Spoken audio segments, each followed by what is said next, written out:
Good morning students. आज हम एक नया चैप्टर स्टार्ट करने जा रहे हैं, सॉलिड स्टेट।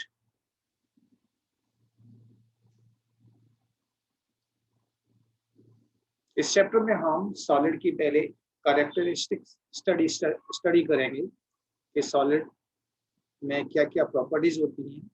पहली क्या है, इसका डेफिनेट मास होता है बच्चों, डेफिनेट मास होता है, वॉल्यूम होता है और इसकी डेफिनेट शेप होती है। पहली प्रॉपर्टीज तो ये होती है। सेकंड प्रॉपर्टीज क्या है आपकी, इंटरमॉलिक्यूलर्स जो डिस्टेंस है आर शॉर्ट होती है। इसमें इंटरमॉलिक्यूलर डिस्टेंस, इंटरमॉलिक्यूलर जो मॉलिक्यूल के बीच की जो डिस्टेंस है वो बहुत ही कम होती है, उसको हम इंटरमॉलिक्यूलर बोलते हैं। इंटरमॉलिक्यूलर डिस्टेंस आर शॉर्ट, बहुत कम होती है दो मॉलिक्यूल के बीच में जो डिस्टेंस होती है। और थर्ड है प्रॉपर्टीज कि जो इंटरमॉलिक्यूलर फोर्स है वो क्या स्ट्रांग होता है। मॉलिक्यूल के बीच में जो फोर्स एक्ट करता है वो बहुत ही स्ट्रांग होता है, जिसकी वजह से ये इनकी जो डिस्टेंस है बहुत ही शॉर्ट होती है। तो इंटरमॉलिक्यूलर फोर्सेस आर स्ट्रांग।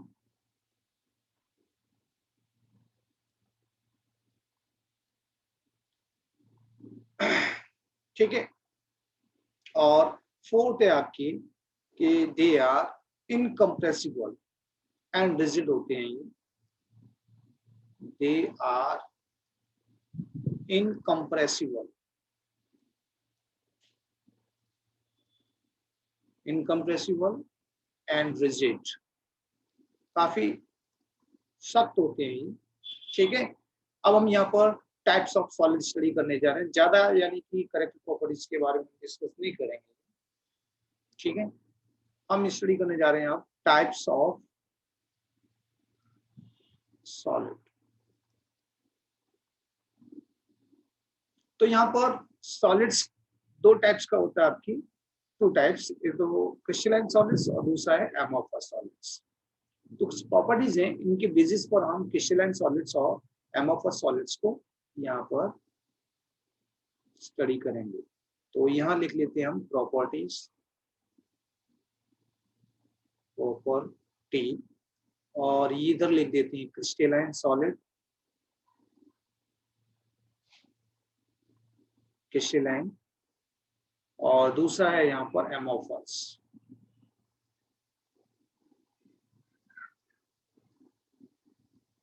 तो कुछ पॉइंट्सों को बेसिस मानते हुए हम यहाँ पर स्टडी करें। तो पहला है हमारा शेप। पहली प्रॉपर्टीज क्या है, shape.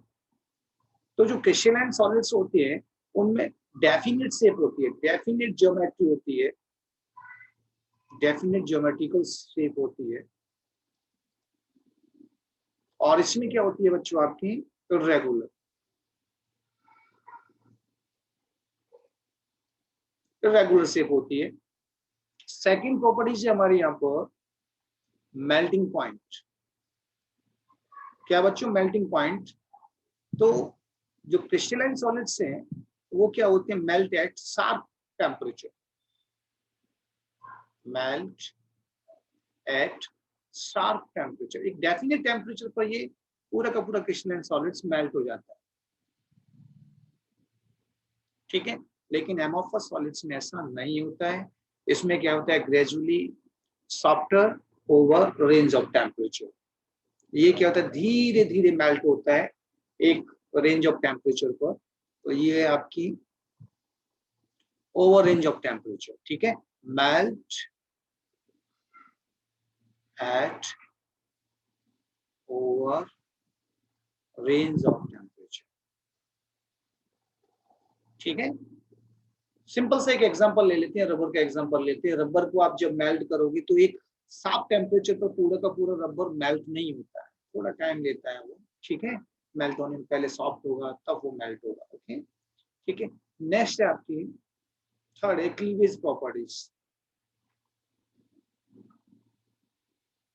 Cleavage properties, cleavage properties में क्या है, जब हम यानी कि क्रिस्टलाइन सॉलिड्स को एक शार्प नाइफ से मेल्ट करते हैं तो हमें क्या स्मूथ सरफेस ऑब्टेन होती है इसमें, ठीक है ना। तो इसमें क्या मिलती है हमें, स्मूथ सरफेस।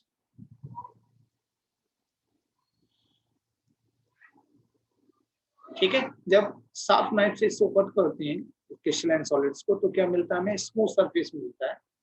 लेकिन एमोफस में क्या है, रफ सरफेस मिलता है। जब हम इसको शार्प नाइफ से कट करते हैं तो क्या मिलेगा, रफ सरफेस। ओके, तो ये इनमें क्लीवेज प्रॉपर्टीज है। फोर्थ है आपकी heat of fusion. Heat of fusion,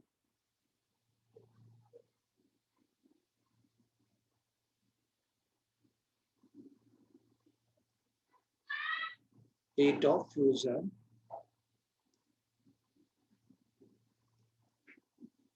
तो क्रिस्टलाइन सॉलिड्स में जो हीट ऑफ फ्यूजन है वो डेफिनेट है, फिक्स होता है। लेकिन यहाँ क्या होता है, हीट ऑफ फ्यूजन आपकी डेफिनेट नहीं होता है यहाँ पर, ठीक है ना, इंडेफिनेट होता है। डू नॉट डेफिनेट लिख सकते हैं। आपके फिफ्थ है एनाइसोट्रॉपी। एनाइसोट्रॉपी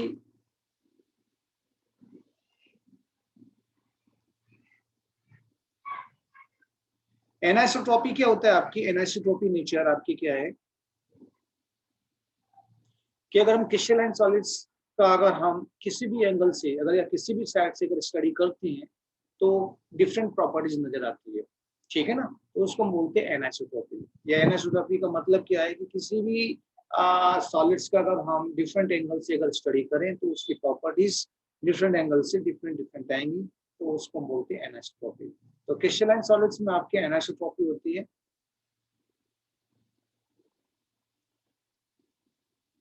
और इसमें होगी आपकी, ये होता है आइसोट्रॉपिक होता है, आइसोट्रॉपिक इन नेचर होता है। आपके नेक्स्ट पॉइंट है यहाँ पर नेचर, इसका देखिए क्या है। नेचर के बेसिस पर हम क्रिस्टलाइन और एमोफस का स्टडी करेंगे। नेचर के बेसिस पर जो क्रिस्टलाइन है वो क्या है, ट्रू सॉलिड है, ट्रू सॉलिड्स होता है ये, ठीक है। लेकिन ये क्या होता है, स्यूडो सॉलिड,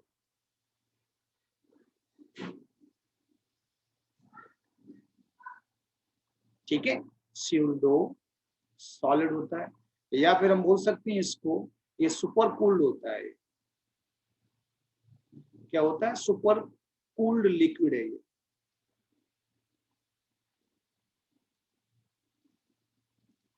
ठीक है। इसको सुपर कूल्ड लिक्विड भी बोला जाता है,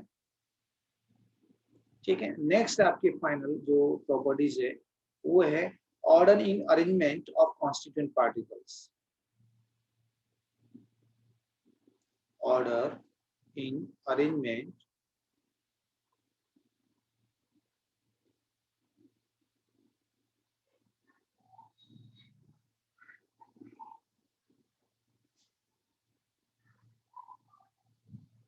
arrangement of constituent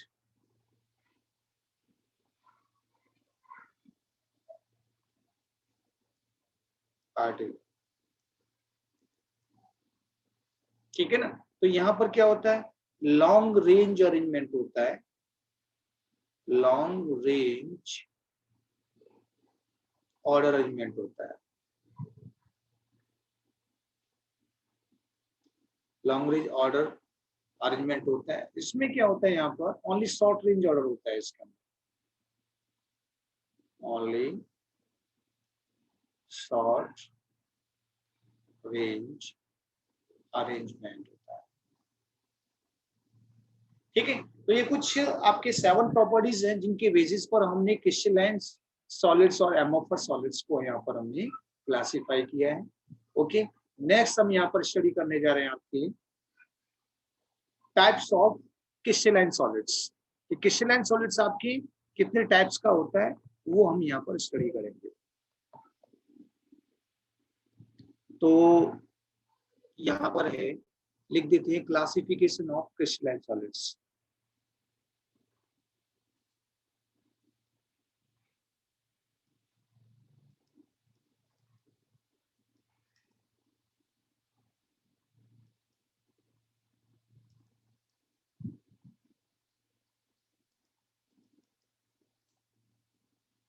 MCQ based आपके ये टॉपिक इंपॉर्टेंट है। Difference between amorphous and crystalline solids वो आपके थियोरेटिकल और एमसीक्यू बेस्ड दोनों ही था, लेकिन क्लासिफिकेशन ऑफ क्रिस्टलाइन सॉलिड्स ये आपके एमसीक्यू बेस्ड इंपॉर्टेंट है। तो यहाँ पर क्रिस्टलाइन सॉलिड्स को हमने 4 टाइप्स में डिवाइड किया है बच्चों। पहला है आपकी क्रिस्टलाइन सॉलिड, जैसे ये ले लिया molecular solid, molecular solid first है, ठीक है ना। इस मॉलिक्यूलर सॉलिड्स को हमने 3 टाइप्स में डिवाइड किया है। एक तो होता है non polar molecular solid,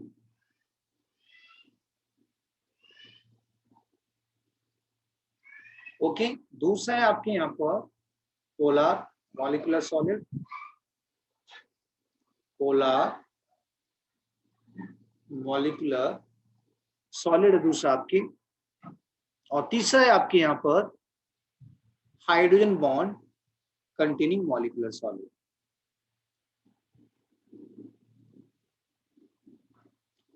hydrogen bond containing molecular solid, ठीक है। तो इसे से मॉलिक्यूलर सॉलिड्स को हमने क्लासिफाई किया। दूसरा सेकंड है आपके यहाँ पर आयोनिक सॉलिड, आयनिक सॉलिड है, और तीसरा है metallic, metallic solids.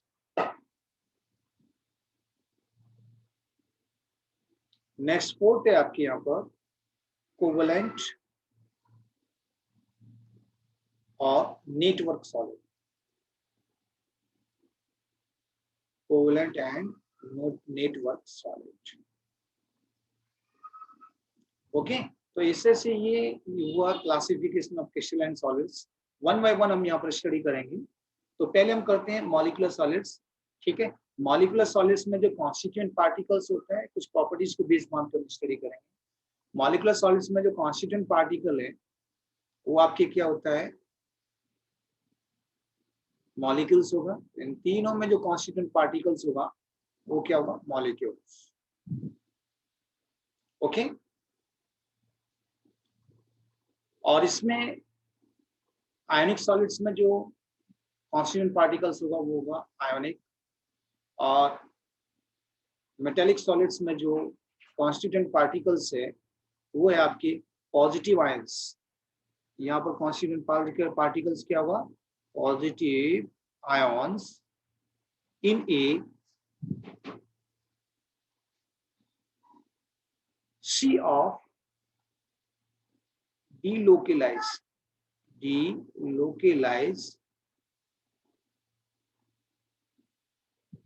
electron. So positive ions in a sea of delocalized electrons. ये इसके अंदर कॉन्स्टिट्यूएंट पार्टिकल्स होते हैं। और फाइनली कोवेलेंट या नेटवर्क सॉलिड्स में आपकी कॉन्स्टिट्यूएंट पार्टिकल्स होता है एटम्स, ओके। तो ये तो बात हुई कॉन्स्टिट्यूएंट पार्टिकल्स की। अब बात करते हैं अट्रैक्टिव फोर्सेस। तो नॉन पोलर मॉलिक्यूलर सॉलिड्स के अंदर जो अट्रैक्टिव फोर्स होता है वो होता है डिस्पर्जन, ये लंदन फोर्स होता है, लंदन फोर्स होता है इसके अंदर। और जो पोलर मॉलिक्यूलर सॉलिड्स है इसके अंदर होता है आपके dipole dipole interaction, dipole dipole interaction होता है इसके अंदर। और इसके अंदर फाइनली आपकी क्या होता है, हाइड्रोजन बॉन्डिंग होती है। हाइड्रोजन बॉन्ड मॉलिक्यूलर सॉलिड्स में आपकी हाइड्रोजन बॉन्डिंग होती है, हाइड्रोजन बॉन्डिंग है। आयनिक सॉलिड्स में हम स्टडी करेंगे जो इसका जो अट्रैक्टिव फोर्सेस होता है आयनिक सॉलिड्स में, वो है आपके इलेक्ट्रोस्टैटिक्स बोलते हैं, जिसको हम कौन सा फोर्स होता है, इलेक्ट्रोस्टैटिक्स, इलेक्ट्रोस्टैटिक्स, इसमें अट्रैक्शन होता है, ठीक है। मेटेलिक सॉलिड्स में जो आपकी है वो है मेटेलिक बॉन्डिंग।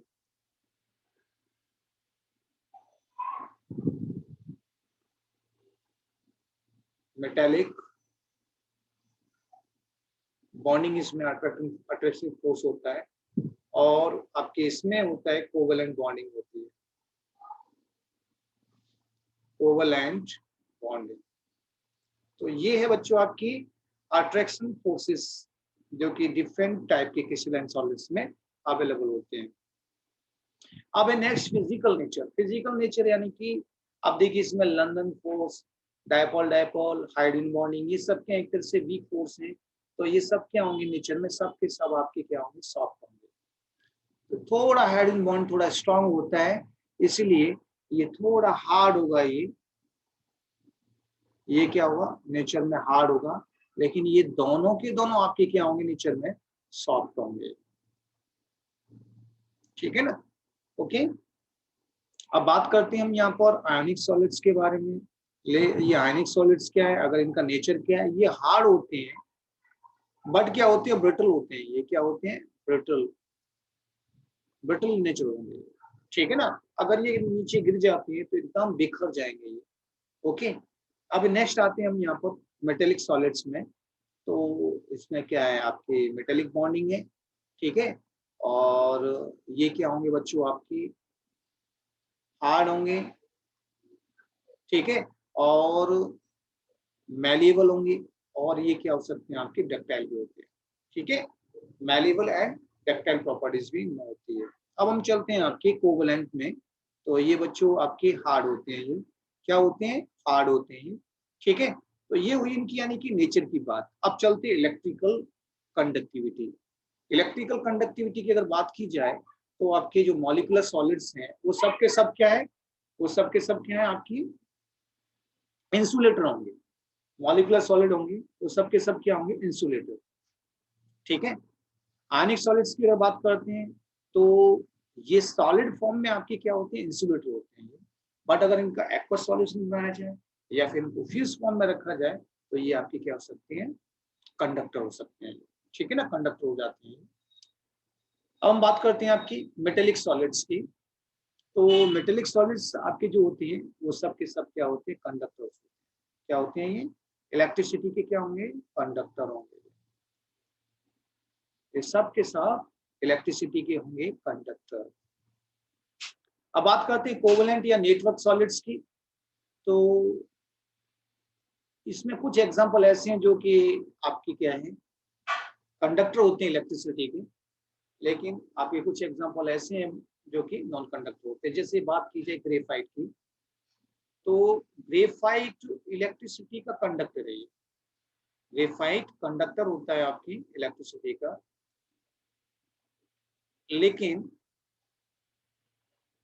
जो डायमंड से, डायमंड वो नॉन कंडक्टर होता है इलेक्ट्रिसिटी का। बाकी के और भी है, जैसे आपके सिलिकॉन ऑक्साइड्स हैं, ठीक है, और क्वार्ट्ज, जिसको सिलिकॉन ऑक्साइड क्वार्ट्ज बोला जाता है, सिलिकॉन कार्बाइड है, एलन है, ठीक है ना, एएलएन, ये आपके कुछ एग्जांपल हैं। ये सब के सब आपके क्या होते हैं, इंसुलेटर होते हैं। ये सब के सब क्या होते हैं बच्चों, इंसुलेटर होते हैं। ये इलेक्ट्रिसिटी का कंडक्शन नहीं करते। तो ये हुई इलेक्ट्रिसिटी की बात हुई यहाँ पर। अब हम चलते हैं यहाँ पर मेल्टिंग पॉइंट की बात करते हैं। इन सब में मेल्टिंग पॉइंट क्या होता है। तो देखिए, अगर बात की जाए मॉलिक्यूलर सॉलिड्स की, तो इसमें जो अट्रैक्शन फोर्स है वो क्या लो है बाकी के कंपैरिजन से। तो यहाँ पर जो मेल्टिंग पॉइंट होगा वो क्या होगा, लो होगा। अब तीनों में बात की जाए तो देखिए, नॉन पोलर मॉलिक्यूलर सॉलिड्स में तो वेरी लो होगा, क्योंकि लंदन फोर्स सबसे वीकेस्ट फोर्स है, जिसको हम डिस्पर्जन फोर्स बोलते हैं। तो इसमें जो मेल्टिंग पॉइंट है वो क्या होगा, मेल्टिंग पॉइंट वेरी लो होगा, बहुत कम होगा, वेरी लो मेल्टिंग पॉइंट। जो पोलर मॉलिक्यूलर सॉलिड्स हैं इसमें और हाइड्रोजन बॉन्ड में, इनमें क्या होगा, लो होगा, क्योंकि थोड़े ये इसके कंपैरिजन में क्या होती है, स्ट्रॉन्ग होती है, इसलिए इनमें लो होगा। आयनिक सॉलिड्स की बात की जाए तो मेल्टिंग पॉइंट आयनिक सॉलिड्स में क्या होता है, हाई होता है।